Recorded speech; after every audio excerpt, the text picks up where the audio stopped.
pagi Pak, Selamat pagi. saya minta waktu sebentar berkaitan dengan tugas saya berkenaan demonstrasi kontekstual, yaitu melakukan wawancara dengan Bapak terkait dengan masalah-masalah yang berkaitan dengan dilema etika atau bujukan moral. Selama ini bagaimana Bapak mengidentifikasi kasus-kasus yang merupakan dilema etika atau bujukan moral, Pak? Ya, baik Pak Samsul.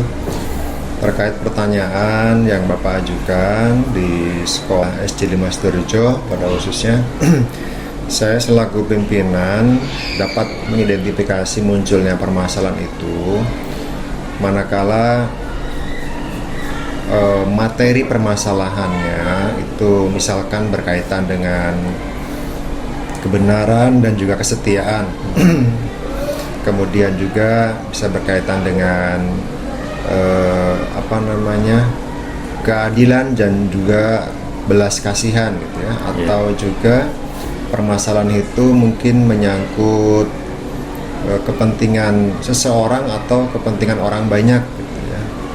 Dan juga yang terakhir itu bagaimana jangka waktunya, apakah itu baik untuk hari ini, apakah nanti akan baik untuk yang akan datang. Kalau memang berkenaan dengan itu, bisa saya katakan itu permasalahan dilema etika ataupun mungkin bujukan moral.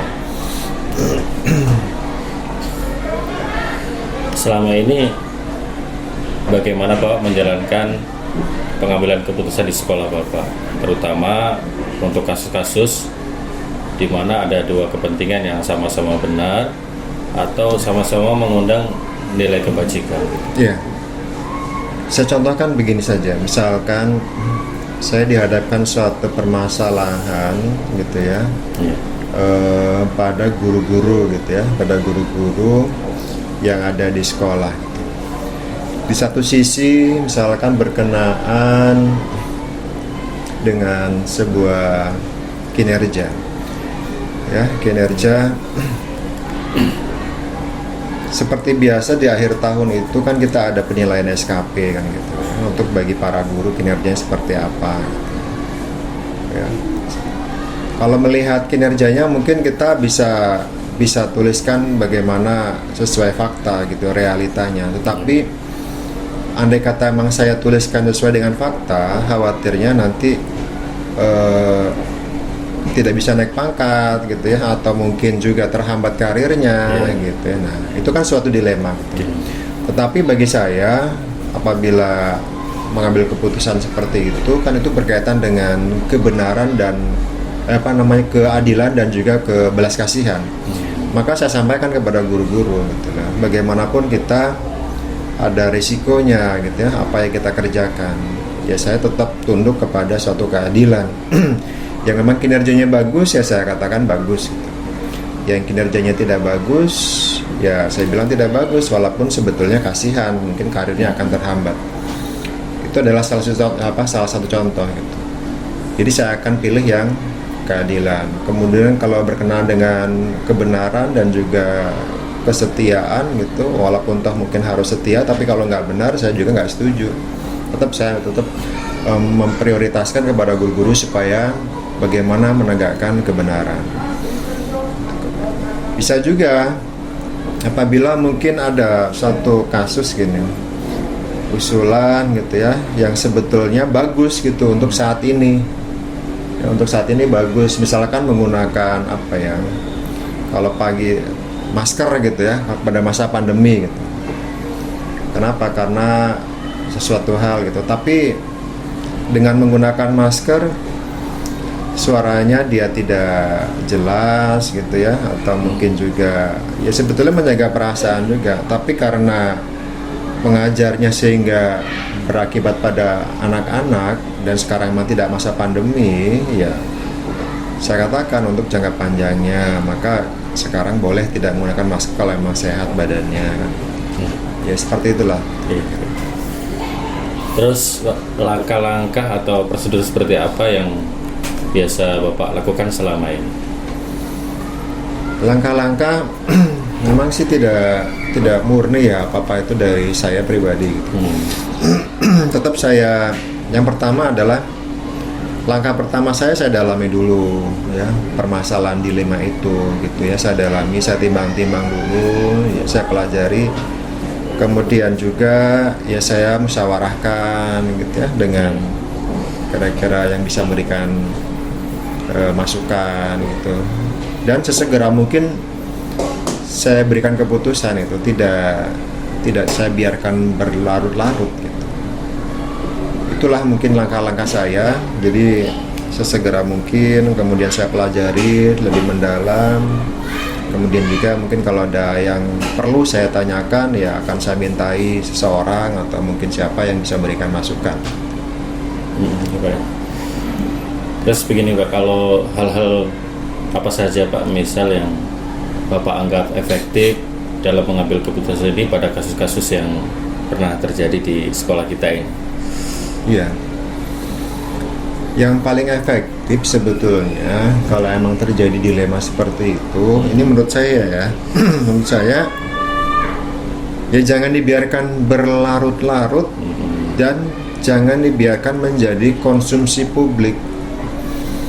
Andai kata emang itu kecil skalanya, ya jangan kita buat menjadi skala yang besar gitu. Makanya saya katakan, manakala ada permasalahan, sesegera mungkin saya akan selesaikan, saya akan ambil keputusan, dan supaya tidak menyebar menjadi sebuah konsumsi publik gitu loh. Malah justru itu akan membuat rumit permasalahan, apalagi berkaitan dengan perasaan ya. Kalau dilema etika itu kan lebih kepada perasaan gitu, hati gitu, bukan kepada logika.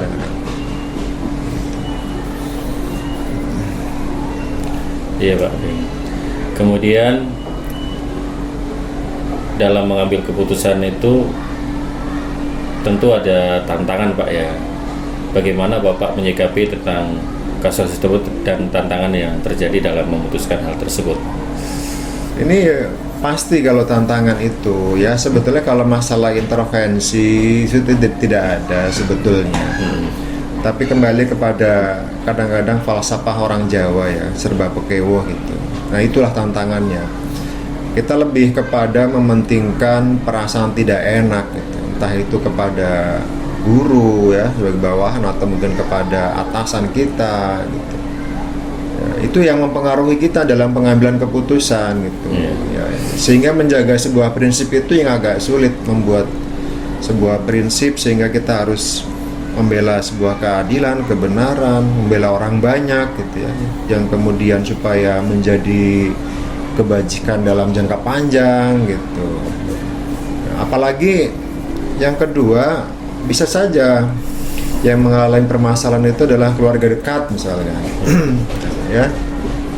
Itulah dituntut lebih dalam lagi, lebih kuat lagi suatu tekadnya atau prinsipnya. Itulah tantangannya. Tapi tetap insya Allah mudah-mudahan saya bisa konsisten gitu kan, untuk bisa ya melihat dan juga memutuskan bagaimana yang terbaik ya buat sekolah gitu, terutama bukan buat pribadi. Ketika ada masalah nih Pak nih, apakah Bapak mempunyai jadwal tertentu untuk menyelesaikan atau secara langsung diselesaikan? Sebetulnya ini sudah terjawab ya tadi di awal sebetulnya, tapi lebih mempertegas lagi. Saya tidak punya jadwal. Jadi manakala memang ada permasalahan, maka saya harus segera selesaikan. Gitu ya. Dalam menyelesaikan masalah selama ini Pak, adakah seseorang yang membantu Bapak atau faktor-faktor yang memudahkan Bapak dalam pengambilan keputusan dalam kasus-kasus dilema etika ini? Pasti ada ya, itu tadi, dan ini juga menegaskan gitu. Tidak mungkin saya itu saya kan tergolong barulah ya di SC5 gitu, perlu banyak pembelajaran, masukan gitu. Pasti ada peran dari seseorang, atau mungkin juga ada sebuah pembelajaran gitu, kemudian ya hasil dari membaca pengetahuan, wawasan itu menjadi dasar saya gitu ya, menjadi bahan pertimbangan saya supaya bisa memutuskan bagaimana yang terbaik. Selama ini Pak, dalam setiap hal-hal masalah yang kita hadapi terkait dengan dilema etika, pembelajaran apa yang dapat Bapak petik dari pengalaman Bapak ini? Iya, pembelajarannya begini Pak Samsul. Ya, di kali pertama kalau pada waktu kita belum pernah mengalami, itu rata-rata salah dia. Keputusan yang saya ambil itu salah. Itu tadi karena kita orang Jawa gitu ya, entah orang Jawa entah orang apa sih, semuanya mungkin hampir sama, mengedepankan masalah perasaan tidak enak gitu. Tetapi begitu melihat resikonya, nah ya, akibat dari keputusan yang saya ambil, sehingga disitulah menjadi pembelajaran saya. Memang harus kita itu punya sebuah prinsip yang benar gitu, supaya resiko itu tidak menimpa kepada orang yang seharusnya tidak menerima risiko itu gitu loh. Walaupun mungkin di jangka pendeknya dia menerima manfaat gitu ya, tetapi justru di jangka panjangnya itu tidak baik. Sama kalau halnya kita di rumah tangga ya, di keluarga, kita meladeni anak gitu, mulai dari mandi gitu ya, sampai kepada pakai baju, makannya. Mungkin secara jangka pendeknya kita tuh sayang sama anak, perasaan cinta kita sama anak gitu. Tapi jangka panjangnya itu tidak ada unsur mendidik. Mereka justru akan ketergantungan dan sama sekali tidak punya keterampilan gitu. Ini adalah pembelajaran, sehingga mau tidak mau ya kita harus sedikit mengesampingkan masalah belas kasihan gitu ya, atau mungkin juga masalah kesetiaan. Bagaimanapun kebenaran, keadilan gitu ya, kedisiplinan itu menjadi sebuah prioritas penting gitu. Itulah pembelajaran, tapi pasti sudah saya rasakan gitu. Sehingga menjadi dasar saya untuk bisa memegang prinsip. Baik Pak, terima kasih atas waktunya dan wawancaranya pada kesempatan hari ini. Dari hasil wawancara ini tentunya banyak pelajaran yang saya dapatkan. Sekali lagi saya ucapkan terima kasih, mudah-mudahan bisa dipraktikkan dalam kehidupan kita sehari-hari. Sama-sama, sukses selalu.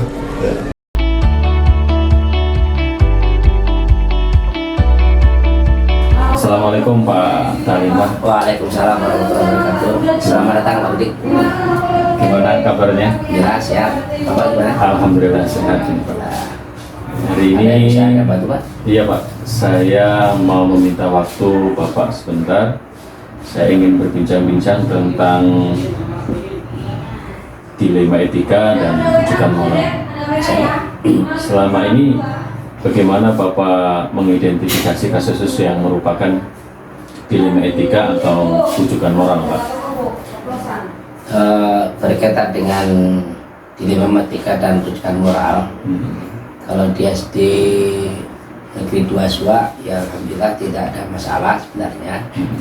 Di sini untuk mengidentifikasi tersebut, karena bagaimanapun juga kita selalu pemimpin harus bisa memberikan kesempatan kepada tenaga pendidik kita kalau memang dia ingin menambah pengalaman untuk masalah kegiatan di luar sekolah.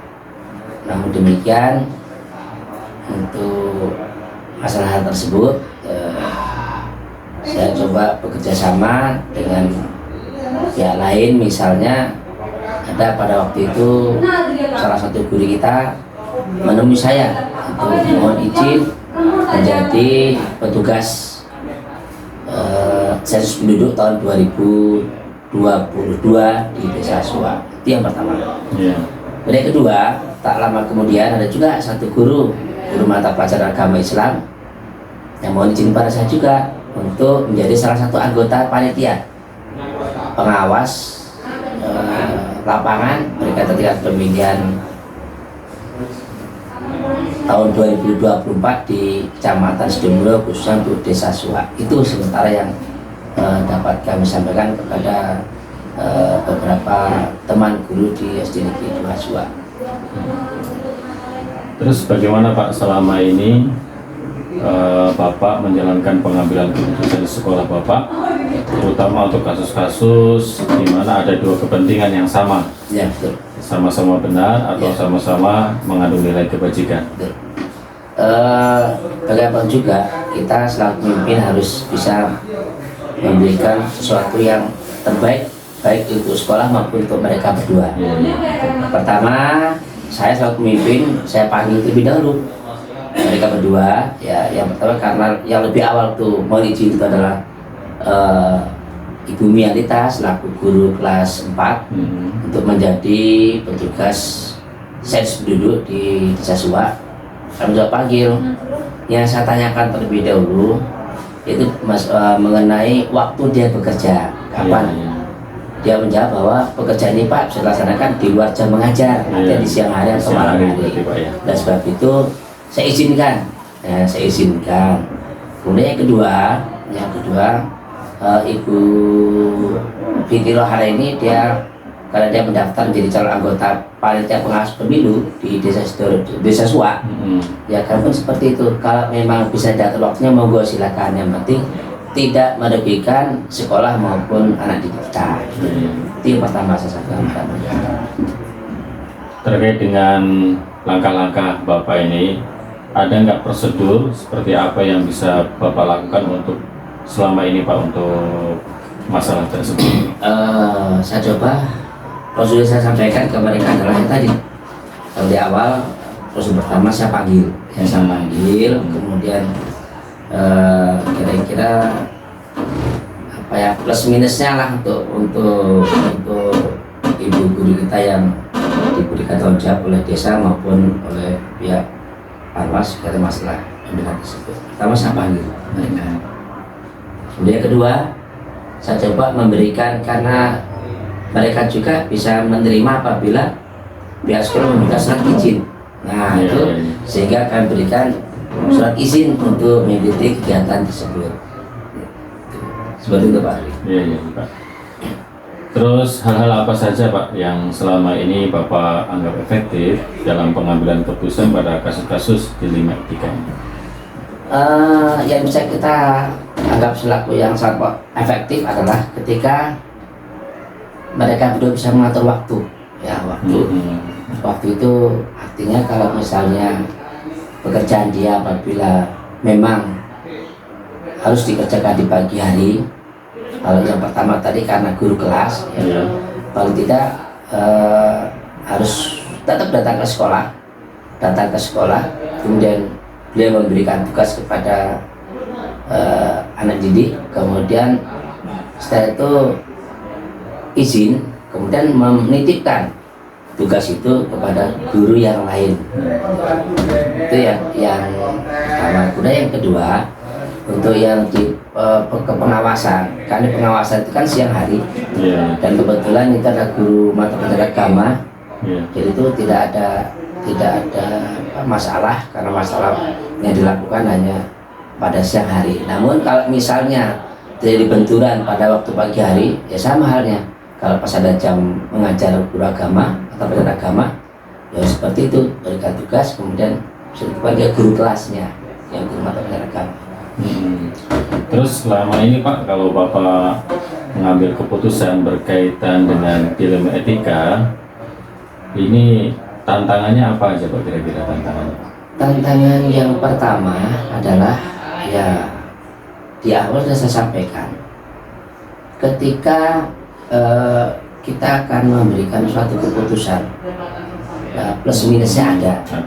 Ya, plus minusnya itu ada. Plusnya itu ketika paling tidak dia bisa menambahkan pengalaman bekerja dia, selain di sekolah dia juga bisa menambah pengalaman di masyarakat. Jadi plusnya seperti itu. Kemudian minusnya itu ketika yang tadi awal sampaikan bahwa kalau pas misalnya bersinggungan dengan masalah waktu, apabila waktu pagi itu tetap akan mengganggu kegiatan belajar di kelas. Tapi ya solusinya ya tadi dengan cara memberikan tugas dan dititipkan ke guru kelas yang lainnya. Jika Bapak punya masalah tentang berkaitan dengan dilema etika tersebut, apa Bapak memutuskan secara langsung, apa ada jadwal tertentu untuk menyelesaikan? saya coba langsung memanggil. Langsung memanggil. Saya coba langsung memanggil, saya tanyakan kepada mereka bagaimana pekerjaannya, apakah bisa lanjutkan atau bagaimana. Karena kalau misalnya ada hal-hal yang berkaitan dengan tugas di sekolah, kalau memang itu berbenturan, ya bisa bagi waktu itu. Tapi kalau memang itu tidak ada benturan dengan sekolah, ya dipersilakan lanjutkan. Karena bagaimanapun juga kita tidak bisa melarang mereka untuk menambah pengalaman bekerjanya. Gitu, Pak. Terus ada nggak faktor-faktor yang selama ini mempermudah Bapak atau membantu Bapak dalam menyelesaikan kasus-kasus seperti yang Bapak alami sekarang? Faktor yang mempermudah saya karena kebetulan kalau di desa kami paham dengan Kepala Desa Suak karena beliau juga aktif di pendidikan, maka dia tahu untuk masalah hal ini. Itu yang pertama di masalah untuk sensus. Kemudian yang di kepengawasan, kebetulan saya juga pernah mengalami hal tersebut karena pada tahun 2019 yang lalu ya saya juga pernah menjadi petugas pengawas tapi di bagian sekretariatan gitu. Jadi kebetulan saya juga paham dengan petugas kecamatan sehingga kami coba komunikasi dengan petugas kecamatan kaitan dengan panwascam itu. Saya minta pada mereka supaya untuk petugas pengawas desa yang dari tenaga pendidik itu berikan kelonggaran waktu untuk bisa melaksanakan tugas di siang hari. Itu Pak ya? Itu sementara yang bisa kami sampaikan kepada mereka. Nah baik Pak, terkait dengan semua yang Bapak sampaikan, pembelajaran apa sih yang bisa Bapak petik dari pengalaman Bapak dalam mengambil keputusan yang Pembelajaran yang bisa kita ambil adalah kita akan coba memberikan rasa tanggung jawab, ya, rasa tanggung jawab. Baik saya selaku pemimpin, tanggung jawab untuk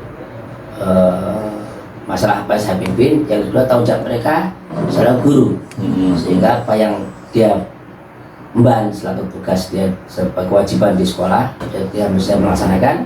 Begitu pula yang diamban di masyarakat terutama desa pun dia bisa melaksanakan. Jadi rasa tanggung jawab yang bisa kita tanamkan pada kami dan pada mereka. Iya. Baik Pak, terima kasih atas pengalamannya, atas waktunya yang telah diberikan kepada saya.